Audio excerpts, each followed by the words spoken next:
lá abrir para acompanhar a leitura, Apocalipse 12, versos de 1 a 12. Diz assim a palavra do Senhor. Viu-se grande sinal no céu, a saber, uma mulher vestida do sol com a lua debaixo dos pés e uma coroa de 12 estrelas na cabeça, que achando-se grávida, grita com as dores de parto, sofrendo tormentas para dar à luz. Viu-se também outro sinal no céu, e eis um dragão grande, vermelho, com 7 cabeças, 10 chifres, e nas cabeças 7 diademas. A sua cauda arrastava a terça parte das estrelas do céu, as quais lançou para a terra. E o dragão se deteve em frente da mulher que estava para dar à luz, a fim de lhe devorar o filho quando nascesse. Nasceu-lhe, pois, um filho varão, que há de reger todas as nações com cetro de ferro. E o seu filho foi arrebatado para Deus até ao seu trono. A mulher, porém, fugiu para o deserto, onde lhe havia Deus preparado lugar, para que nele a sustentem durante 1260 dias. Houve peleja no céu. Miguel e os seus anjos pelejaram contra o dragão. Também pelejaram o dragão e seus anjos. Todavia, não prevaleceram, nem mais se achou no céu o lugar deles. E foi expulso o grande dragão, a antiga serpente, que se chama Diabo e Satanás, o sedutor de todo mundo. Sim, foi atirado para a terra e com ele os seus anjos. Então ouvi grande voz do céu proclamando: agora veio a salvação, o poder, o reino do nosso Deus e a autoridade do seu Cristo, pois foi expulso o acusador de nossos irmãos, o mesmo que os acusa de dia e de noite diante do nosso Deus. Eles, pois, o venceram por causa do sangue do Cordeiro e por causa da palavra do testemunho que deram, e mesmo em face da morte não amaram a própria vida. Por isso, festejai os céus e vós, os que neles habitais. Ai da terra e do mar, pois o diabo desceu até vós, cheio de grande cólera, sabendo que pouco tempo lhe resta. Meus irmãos, é algo muito interessante nós ficarmos sabendo nesses dias, é o que a palavra de Deus nos ensina. Ela nunca parecendo e aparentemente nunca foi tão atual como ela é nos nossos dias. Então, é interessante que nós já estamos aí estudando Apocalipse já tem quase um ano e ainda estamos aqui no capítulo 12. Então é algo que nós temos que entender que há uma complexidade muitas vezes em estudar Apocalipse. Não adianta a gente ter pressa, passar por cima, que nós não vamos entender. Muitas pessoas nem mesmo gostam de estudar Apocalipse, tendo em vista da grande dificuldade de interpretação que é de fato o livro de Apocalipse. Mas, basicamente, a respeito do texto que nós acabamos de ler, iremos falar hoje, inicialmente, a respeito dos conflitos. E quais são esses conflitos? Mas nós vamos falar da profundidade desses conflitos, que muitas vezes nós não temos nenhuma noção ou nenhum entendimento desses conflitos que nós passamos. Achamos que os outros passam, mas nós não iremos passar.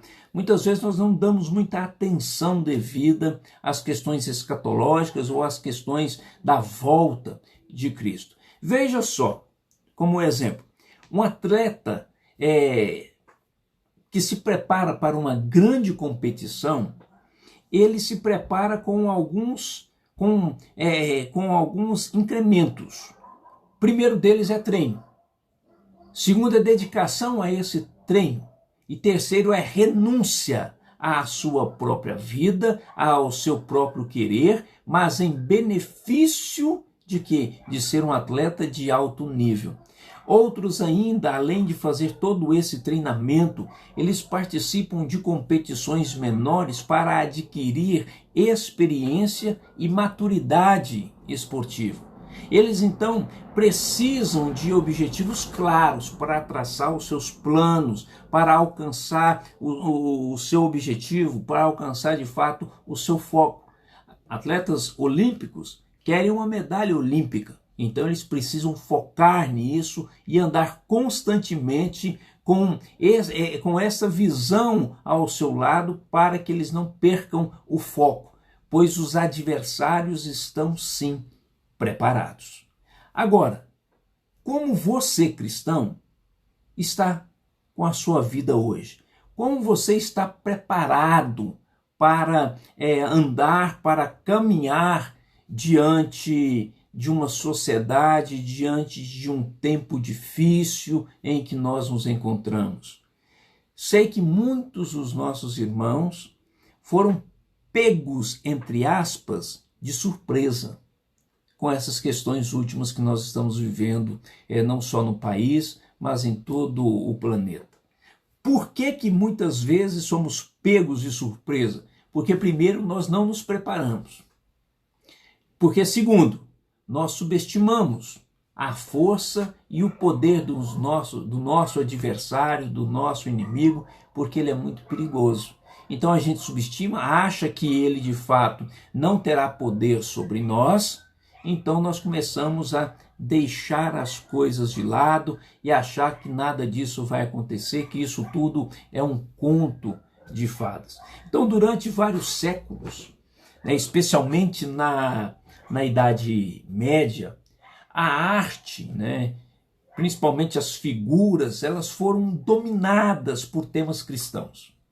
Muitos desenhavam alguma cena cristã, principalmente voltada a essas questões de batalha, de lutas que nós temos visto por aí. De modo que as cenas bíblicas e a tradição cristã, elas foram pintadas por grandes artistas, bem como por pessoas também anônimas por toda a face do nosso planeta. O diabo, então, foi retratado frequentemente de diversos caracturas, diversas formas de demonstrar, alguns todo vermelho em fogo, com um rabo, com um chifre, com um tridente na mão e coisas nesse tipo, então, para mostrar geralmente isso, uma feiura moral das pessoas, uma feiura moral dos seus dias. Mas, se estamos falando de conflito, se vamos entrar propriamente ditos a respeito de um conflito, nós precisamos entender qual é o nosso conflito. Se o conflito ele é profundo, então nós temos que estudar esse conflito. Com quem nós estamos em batalha? Com quem nós estamos lutando? Quem está lutando conosco e para nós? Quem são os nossos aliados nessa luta? Essa luta já começou? Essa luta está no meio? Essa luta está no fim? Essa luta já terminou? Como está essa luta? Então precisamos entender os bastidores, o que está por trás, de fato, desse grande conflito que é a escatologia ou a volta do nosso Senhor e do nosso Salvador Jesus Cristo. Olha lá, se você tiver aí com o seu texto bíblico, nós vamos primeiro entender, dentro desses bastidores do conflito, a comunidade da aliança, o povo de Deus, a totalidade daqueles que o próprio Senhor chamou já das trevas para a luz. Estamos em uma caminhada. Olha o verso de número 1 do capítulo 12, onde fala que João vê o quê? Grande sinal no céu. Uma figura feminina, essa que é verdade, é a figura que vê, adornada com sol, tem alguma coisa de sol em sua vestimenta, a lua e 12 estrelas. Essa é a vestimenta. Ou seja, a verdadeira imagem de Israel com suas 12 tribos, conforme Gênesis capítulo 37, no verso de número 9. Sua aparência, então, ela relembra a glória de Cristo, ou seja, algo no Antigo Testamento que aponta para Cristo, e agora há algo, uma revelação que João está tendo, que de fato volta novamente, porque um é do Antigo Testamento, o outro é uma revelação que ele está tendo, volta para a centralidade de Cristo. ou a totalidade daqueles que o Senhor mesmo chamou. Conforme aí o verso 16 de Apocalipse capítulo 1, ou Apocalipse 21, 23. E também vê a questão do galardão dos justos. Então, João vê esse grande sinal do céu. E isso fica claro para ele. Ela está grávida, essa mulher, e sofre as dores de parto até o nascimento do seu filho, que é descrito como um rei, e foi, conforme o verso de número 5 nos mostra, que esse rei, ele foi arrebatado para Deus até ao seu trono. Portanto, é o próprio Senhor Jesus Cristo. O Salmo de número 2 nos mostra isso. Efésios capítulo 1, vou até ler esse texto. Efésios capítulo 1, verso de número 20. O qual excedeu ele em Cristo, ressuscitando-o dentre os mortos e fazendo-o sentar à sua direita nos lugares celestiais, mostrando sim que foi arrebatado para Deus até o seu trono. Foi levantado aos céus, foi assunto aos céus, porque o próprio Deus o glorificou. Então, essa mulher que João vê, aí nos versos iniciais do texto bíblico, representa a comunidade da aliança que gerou o Messias prometido. A partir de Gênesis capítulo 3, no verso de número 15, nos mostra isso de uma forma mais clara. Romanos capítulo 9, versos 4 e 5. E que espera então o retorno no deserto do sofrimento e perseguição. A igreja passará, ou já está passando, por momentos de perseguição, de momentos de grande sofrimento, e nós aguardamos sim o dia da volta do nosso Senhor e Salvador Jesus Cristo. Então a primeira figura que é demonstrada aqui no texto bíblico é justamente para conhecer os bastidores deste conflito. É a comunidade da aliança. Quem está lutando contra quem? Mas também nós vemos o verdadeiro inimigo sendo desmascarado. O verso 3 nos diz o seguinte, veja só, diz assim: viu-se também outro sinal no céu, e eis um dragão grande, vermelho, com 7 cabeças, 10 chifres, e nas cabeças 7 diademas. João então vê um dragão marítimo, que representa a força espiritual maligna por detrás de cada ímpio, por detrás de cada um daqueles que perseguem o povo de Deus, desde o Éden. Não é de hoje. É desde o Éden tem perseguido o povo de Deus, levantado, acusando o povo de Deus, colocando diante de nós algumas tentações para que nós possamos cair e ele ter motivo suficiente para nos acusar, que é o papel, de fato, do grande dragão, conforme nós estamos vendo. Suas cabeças e chifres significam algo interessante. Os governos humanos que Satanás utiliza para perseguir a igreja. Não ache que nós estamos lutando simplesmente contra um governo ou um sistema de governo, seja ele qual for. Nós estamos lutando contra Satanás que utiliza de pessoas, de sistemas de governo, de governos, para perseguir a igreja. Mas nada poderá fechar ou encerrar a igreja do Senhor Jesus Cristo. Nada. Suas cabeças então já foram faladas. Ele derruba 1/3 das estrelas. Olha o verso de número 4. A sua cauda arrastava a 1/3 das estrelas. Provavelmente os muitos crentes que já atingiu na sua ânsia de destruir o povo de Deus. Provavelmente é isso sim que ele está fazendo. Ele já atingiu, ele já derrubou. Tem várias outras que nós podemos aqui, outras referências bíblicas a respeito disso.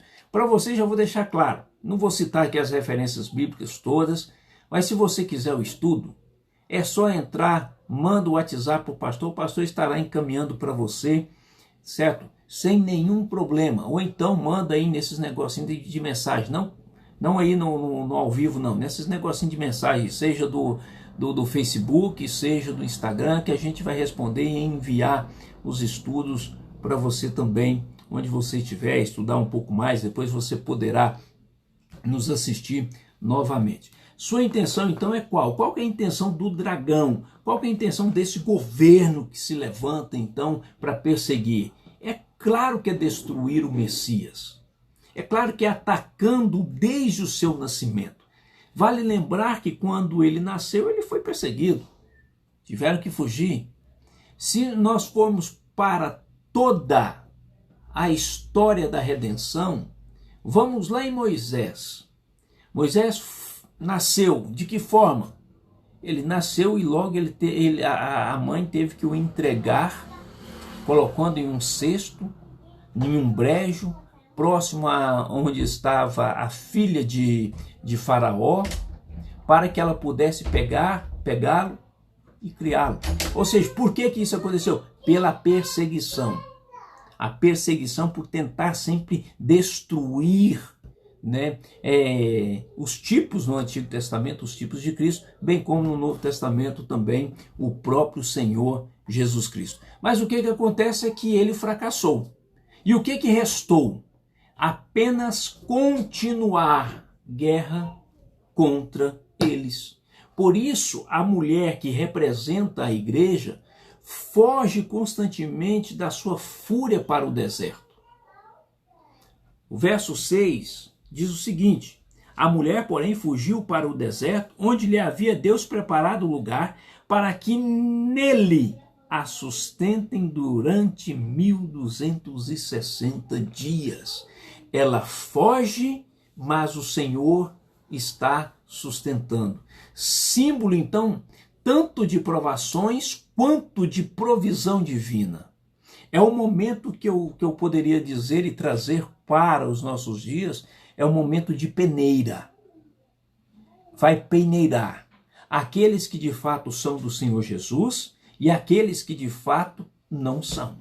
Esse deserto, essa perseguição, ela é justamente uma peneira para saber de fato quem são aqueles que adoram o Senhor em espírito e em verdade. O tempo no deserto, descrito aí, é de 1260 dias, ou 42 meses, ou um tempo de tempos e metade de um tempo. Não é algo literal, é um período de tempo, mas não é um período de tempo também curtinho. Mas é um período de tempo em que a igreja será purificada pelo seu Senhor, quando ela estiver no deserto. E todos nós, muitas vezes, passamos por este período. Esse período simbólico, então, inicia quando? Quando que esse período se inicia, ou já iniciou, ou irá iniciar? Justamente é para ver quem são os filhos de verdade. É isso aí, não tem outra alternativa. Mas esse período, então, ele já começou, ele não começou, ou ele irá começar? Esse período de grande perseguição, onde muitas vezes estaremos no deserto. Como que isso funciona? Capítulo 12, aqui no verso 5. Nasceu-lhe, pois, um filho varão, que há de reger todas as nações com cetro de ferro, e o seu filho foi arrebatado para Deus até o seu trono, e estende-se até a volta dele, conforme o capítulo 14, que nós iremos ainda estudar. Então esse período ele já começou na ascensão ou na ressurreição de Cristo, quando Cristo ressuscitou, vencendo a morte. O último inimigo dele era a morte, e ele venceu. Agora, até quando ele se estenderá? Até que ele volte para buscar o seu povo. Faz então referência à tribulação predita lá em Daniel, capítulo 7, às peregrinações de Israel pelo deserto, Números capítulo 10, ao ministério de juízo de Elias, conforme Tiago capítulo 5, e ao ministério de Cristo, conforme João capítulo 2. João agora então, a partir do verso 7, o verso 7 e o verso 8, João vê o diabo e seus anjos sendo derrotados pelo exército angelical de Miguel, representante da comunidade da aliança. O que é mais interessante é que essa batalha em um âmbito espiritual, quem batalha não somos nós. Quem batalha é o próprio Senhor. O que nós batalhamos é aqui. E estamos em constante batalha, sim. Por isso que muitas vezes nós não gostamos de dar foco para algumas questões. E uma das questões que nós muitas vezes deixamos de lado são justamente as forças espirituais que nos cercam, que estão constantemente contra a igreja. E nós começamos a mudar o foco porque nós vemos pessoas e não vemos o que está por trás dessas pessoas, do que essas pessoas têm levantado, do que essas pessoas de fato são apenas instrumento. O que acontece é que quando Miguel então derrota esse pessoal, o que nós vemos é no verso de número 10, e aí eu vou até lê-lo aqui. Então ouvi grande voz do céu proclamando. Olha só, começa uma proclamação de algo maravilhoso que nós vemos a partir de então. Porque Satanás, ele é o que? A partir da ascensão, olha só, quando Jesus ressuscitou e é assunto aos céus, Satanás, ele é expulso do céu, porque já está derrotado. Aí é onde que você tem que olhar de um prisma muito maior do que aquele que nós poderíamos ver. A igreja está abandonada? O Senhor está no trono. A igreja está abandonada? Satanás está aqui. A igreja está entregue, o sistema está entregue a Satanás, ele pode fazer o que ele quiser. É isso que nós vemos. Satanás, então, ele é expulso, a serpente é expulso, perde sua posição de acusação contra a igreja. E por que perde contra a igreja? Porque Cristo já cumpriu a pena da igreja, ele já se fez culpado em lugar da igreja, porque Satanás e diabo, ou diabo e Satanás significa caluniador e adversário. Então, isso nos mostra que ele já está de fato entregue. Agora é um grande problema para nós que somos igreja. Com esse reflexo, então, da vitória de Cristo sobre Satanás na terra, a igreja vence Satanás por meio da pregação. Por isso que quando nós observamos alguns textos bíblicos, falam, enquanto todas as nações não receber a palavra, então Cristo não irá voltar. Cuidado com essas afirmações ou com as interpretações. O fato é que nem Satanás irá segurar a propagação do evangelho do Senhor Jesus Cristo. Nada poderá segurar ou reter. Vale-se ressaltar que ao longo da história ele já tentou fazer isso de várias formas. Vamos lá para a Reforma Protestante. O que estava acontecendo naquele contexto? A depravação moral, tanto da igreja como do clero, como das pessoas. E de repente, então, entra algo, pessoas levantadas por Deus naquela época, para que tivesse um movimento de volta às Escrituras, voltando aos princípios da Escritura e não da cultura. Não o que nós queremos, mas aquilo que de fato Deus quer. É o foco que o atleta tem que ter lá no início da competição, olhar para o alvo. Qual que é o meu objetivo? É esse. O que eu preciso para chegar nesse objetivo é treinar. Então vamos treinar. É dedicar tempo? Vamos dedicar tempo. É tirar o meu próprio tempo para coisas que de repente eu gostaria para o treino? Sim, porque o nosso adversário, ele está treinando. E ele não é fraco. Muitas vezes subestimamos, sim, o nosso adversário. Então, Satanás ele é derrotado. Ele é expulso de um trono que nunca foi seu por direito. Nunca. Só que isso aparentemente é algo que é um tempo pequeno. O mesmo período da igreja no deserto, o verso 6, o verso 14, também nos mostra isso.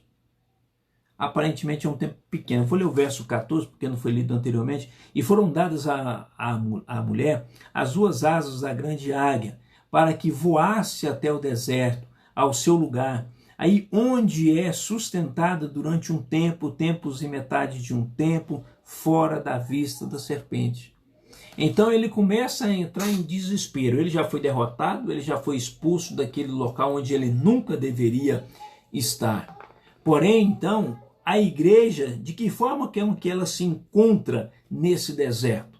Porque o que resta para Satanás é despejar a sua raiva, a sua cólera contra a igreja, porque ele já está derrotado. A única coisa que falta é Jesus voltar e levar a sua igreja, restaurar a criação, restaurar os seus. O que falta é isso. Então Satanás está fazendo o quê? Correndo como um atleta. O foco dele é matar, roubar e destruir cada vez mais, porque ele já está derrotado. Porém, a igreja, nesse deserto, ela tem algo fantástico. O verso 6 já nos mostra, onde lhe havia Deus preparado lugar para que nele a sustente. Quem é que vai nos sustentar nos momentos de dificuldade? Quem? O presidente da República? O pastor da igreja? O governador do estado? O prefeito? Quem? Quem vai sustentar a igreja nesse momento? O verso de número 6 diz claramente: para que nele a sustentem, para que a igreja seja sustentada nos períodos em que estiver no deserto. Sustento com provisão de alimento, sustento da fé. É Deus quem nos sustenta. Nós não conseguimos passar por isso se não for pela graça de Deus em nós, por meio de Cristo Jesus.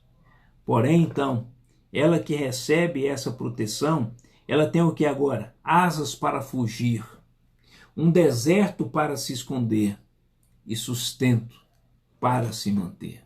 O diabo então ataca com sua boca uma torrente de calúnias.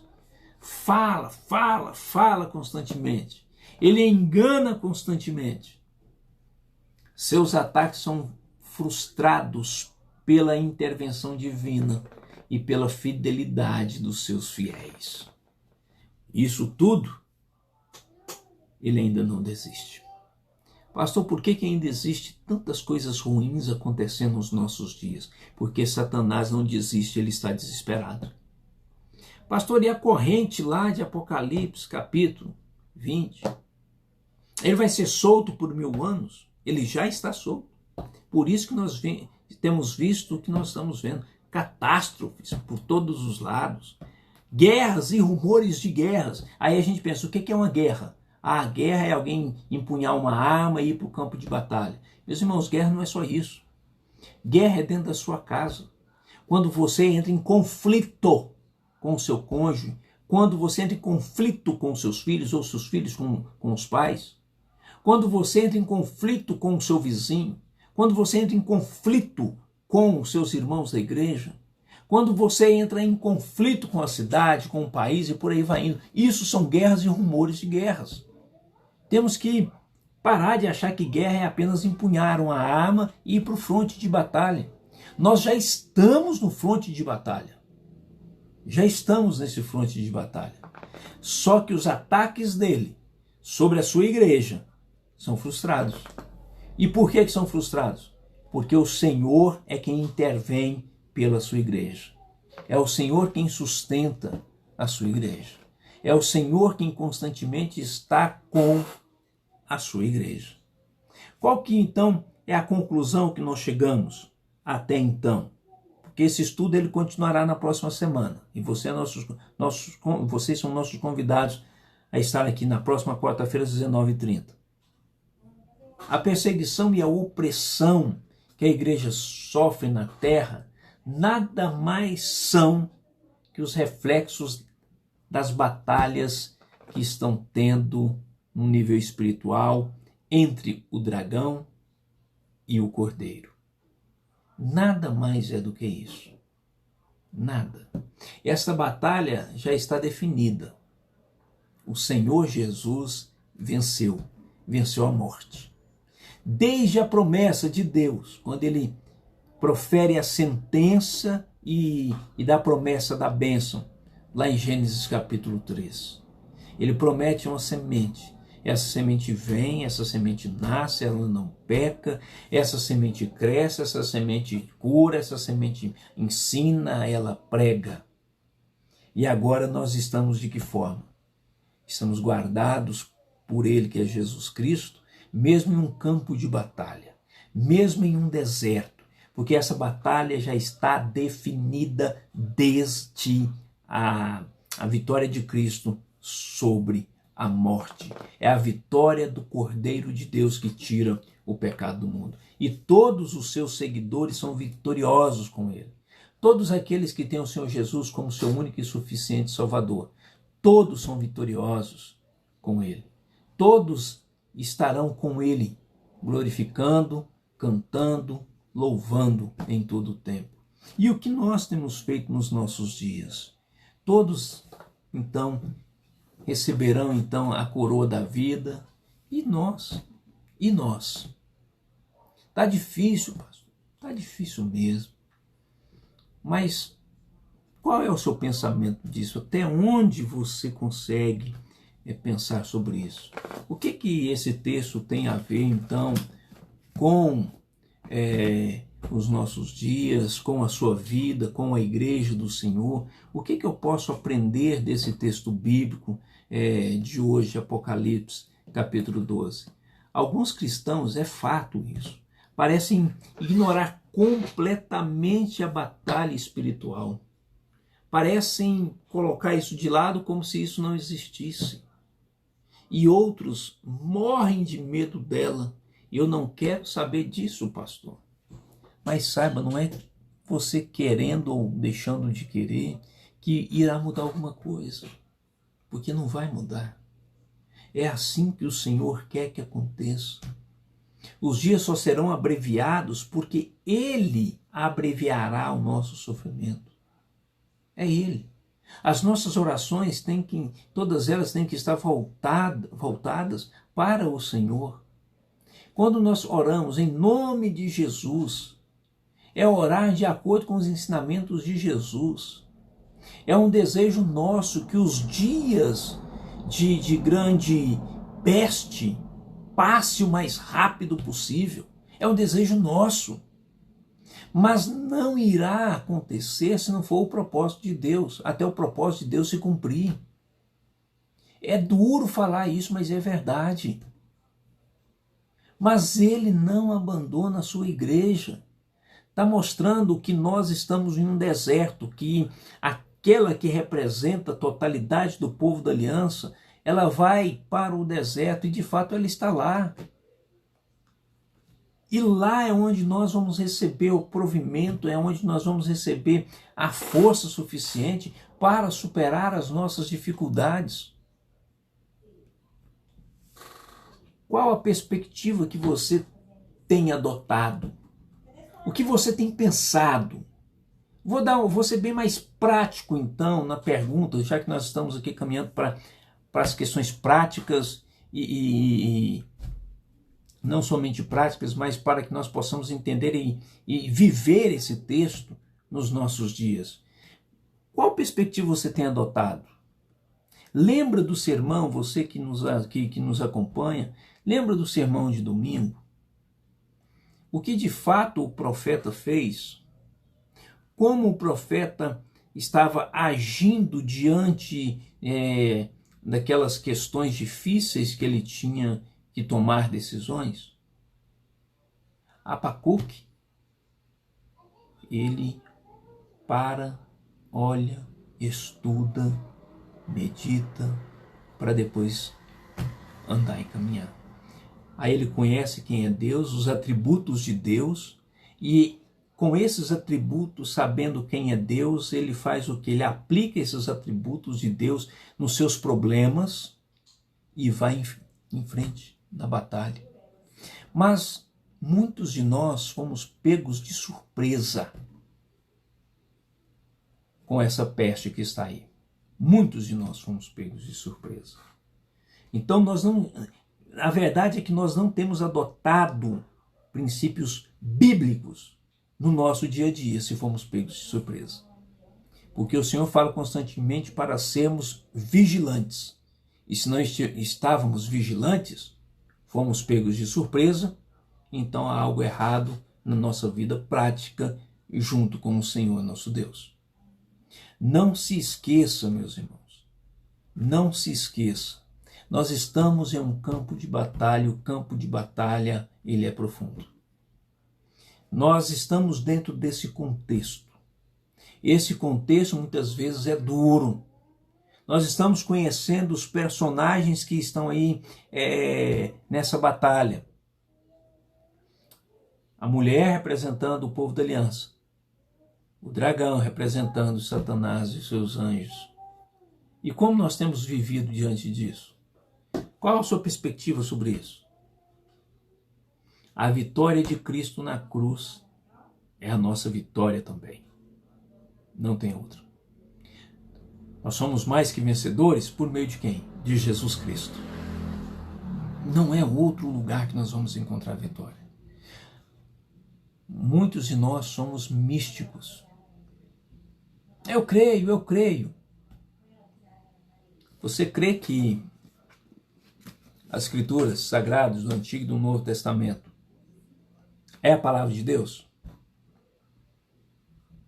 Você crê que a escritura do Antigo e do Novo Testamento ela é inerrante e ela traz um relato histórico para que o povo da redenção, para que o povo da aliança possa passar pelo deserto? Agora é a pergunta mais difícil. Você obedece a palavra do Senhor? Você obedece o que o Senhor prescreve nela? Você crê nela? Eu creio que ela é a palavra de Deus. Até Satanás faz isso. Agora, obedecê-la é o povo de Deus. Precisamos voltar para o Senhor. A vitória de Cristo é a nossa vitória também. A nossa luta não é contra sangue ou carne, mas contra potestades que estão por aí. Essa batalha existe. Hebreus também nos mostra isso. Que há uma nuvem de testemunhos torcendo por nós que estamos nessa batalha agora. Uma figura de um estádio, eles já estão nos seus locais, sentados, e agora estão torcendo por nós. Que Deus possa então nos abençoar, nos guardar, nos direcionar em todo o tempo, em dias de luta. Nós precisamos estar preparados, nós precisamos estar sempre empunhados em uma mão a espada, na outra nós precisamos trabalhar, isso nós vamos falar na próxima semana. Não é uma coisa separada da outra. Neemias, na reconstrução do templo, é uma pá em um lado e uma espada na outra mão. Nós estamos muitas vezes menosprezando o nosso inimigo e o nosso inimigo tem nos derrubado, porque nós o desprezamos. Não despreza o inimigo, não. Mas saiba que maior do que o nosso inimigo é o Deus que nos sustenta, porque ele já venceu o inimigo. Mas nós ainda não fomos retirados desse mundo. Estamos correndo uma batalha. Assim como um atleta olímpico que quer chegar e conquistar uma medalha, nós precisamos ter foco, treinando, não se esmurecendo jamais, meditando na palavra constantemente, aprendendo dela, bem como também estar sempre olhando para o alvo, para o consumador, para o nosso Redentor, que é Jesus Cristo. Que o Senhor te abençoe, que o Senhor te guarde, que o Senhor põe a mão sobre ti e tenha misericórdia de ti e de todo o seu povo.